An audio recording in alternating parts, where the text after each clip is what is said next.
प्राकृतिक दृष्टीने या शरीराचा जर विचार केला तर दिवसभर आपण जी एनर्जी, आपली शरीरातली ऊर्जा जी कामामध्ये घालवतो ती भरून काढण्यासाठी अन्न, पाणी अशा माध्यमातून आपण ती पुन्हा ग्रहण करत असतो. पण अशाच पद्धतीची ऊर्जा मनाला किंवा बुद्धीला जर मिळवून द्यायची असेल तर ती अशा माध्यमातून मिळेल का किंवा मिळते का, असा एक प्रश्न आहे. म्हणून एक लक्षात घ्या की या चराचरामध्ये, विशेषत्व करून आकाश तत्वामध्ये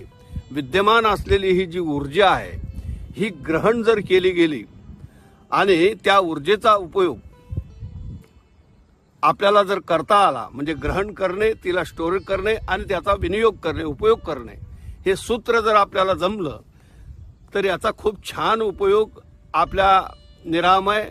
उत्तम आयुष्यासाठी करता येणं शक्य आहे.